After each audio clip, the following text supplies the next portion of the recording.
जय हिंद एवरीवन।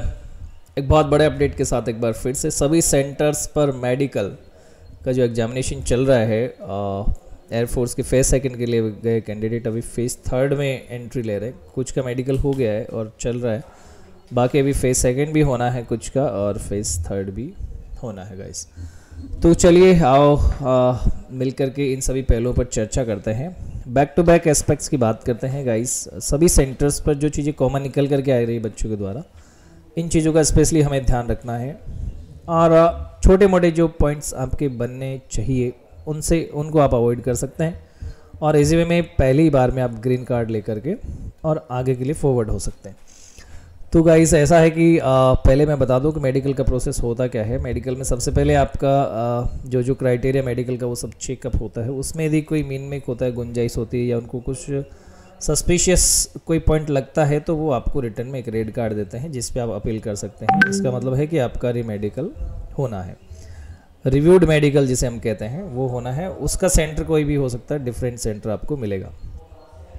अभी हम बात करते हैं कि विभिन्न सेंटर्स पर जिन जिन पॉइंट्स पे सबसे ज़्यादा मेडिकल में जो रेड कार्ड मिल रहा है बच्चों को, उनकी बात करते हैं। सबसे बड़ा फैक्टर निकल के आ रहा है कैरिंग एंगल और नोक नीज, साथ ही साथ में ईसीजी का पॉइंट भी है, वेरिकोस वेन का पॉइंट है। ये कॉमन पॉइंट्स है जिसमें कि स्पेशली आपको टारगेट किया जा रहा है फ़िलहाल। तो आपको करना क्या है गाइस, सबसे पहले कैरिंग एंगल और नॉक नी की समस्या को आप अवॉइड कर सकते हैं। इस पर बहुत ज़्यादा स्ट्रिक्टली चेक नहीं किया जा रहा, सभी सेंटर्स की रिपोर्ट है। और मेरी दिवेश से बात हुई, दिवेश ने सीधा बेंगलुरु सेंटर पे किस तरह का मेडिकल हो रहा है वो बताया। साथ ही साथ दिवेश ने ये भी बताया कि आपको किन किन चीज़ों का ध्यान रखना है कि आप इजी वे में ग्रीन कार्ड पा सकते हैं। कोई मेजर इशू है तो उसमें तो कोई अवॉइड कर ही नहीं सकता, वो तो एक अलग बात है।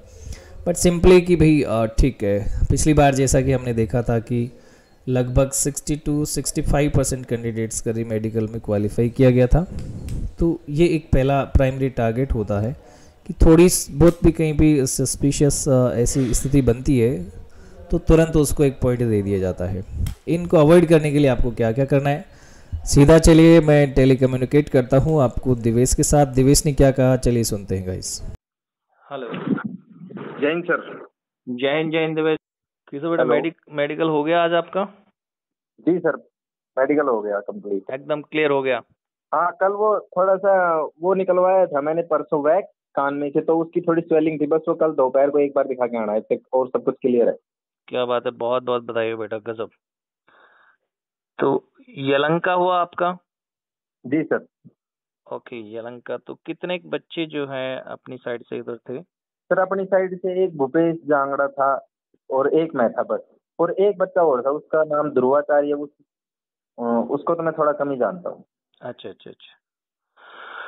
ओके, तो क्या उन लोगों का मतलब किस तरह से क्या क्या प्रोसीजर होता है और किन चीजों में ध्यान रखना है, कुछ बताएंगे आप?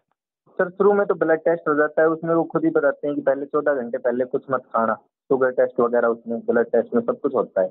अच्छा। तो वो तो फॉलो करना चाहिए भाई, 14 घंटे पहले तो कुछ ना खाए बच्चा। फिर उसके बाद थोड़ा बहुत वो फिजिकल करवाते हैं, जैसे पैर वैरों की नसों से वो कि कोई किसी की कोई थोड़ी बहुत कसरत से छुप रही हो तो वो बाहर आ जाए।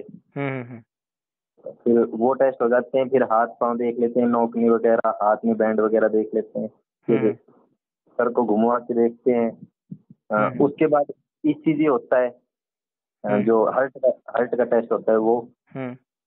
फिर उसके बाद होता है एक्सरे होता है पीछे से कमर का। फिर उसके बाद ईएनटी में लिया जाता है, मतलब ईयर नोज थ्रोट का टेस्ट। Yes yes. फिर आंखों का उसके बाद जैसे 10 बच्चे अगर और कुछ कर रहे हैं तो उसी टाइम 10 बच्चों का और कहीं, जैसे अब ईयर नोज थ्रोट का कर रहे हैं तो उसी टाइम किसी का एक्सरे चल रहा होता है, ऐसे चलता रहता है 10 का। Yes yes.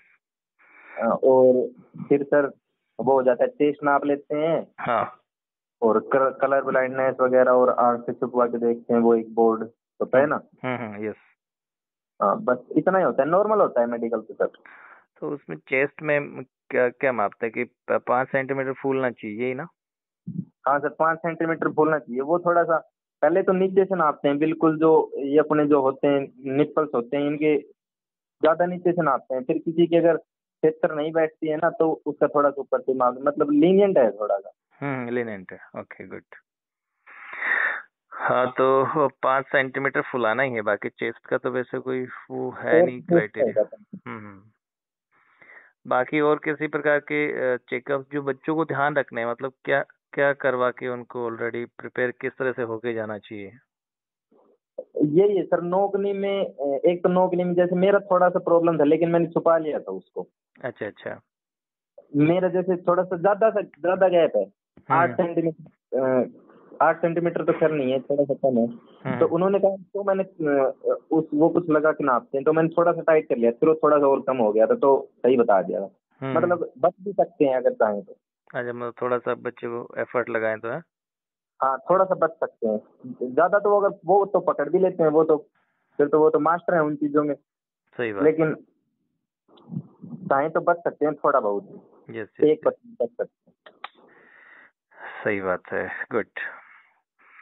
ओके, तो ऑल ओवर मतलब थोड़ा सा कोशिश रह के बच्चा आराम से उसको क्लियर कर सकता है यदि उसमें कोई डिफेक्ट नहीं है तो, क्यों? हाँ बिल्कुल, और चलो। कान वान थोड़ा साफ करके जाएगा। यस यस यस, दांतों वगैरह का कोई बहुत बड़ा इश्यू नहीं था? दांतों का भी नहीं था, नॉर्मल चेक हो रहा था सर। Okay okay good. बिल्कुल 14 डेंटल पॉइंट थे, हाँ सही था पूरा। हाँ हाँ। चलो ठीक है बेटा, बहुत बहुत बधाई हो आपको, बहुत बहुत बधाई हो, बहुत शानदार। धन्यवाद सर, जल्दी आऊंगा सर मैं आपको। मेरे पास आना बेटा, है ना? जी सर बिल्कुल। Okay sure, thank you.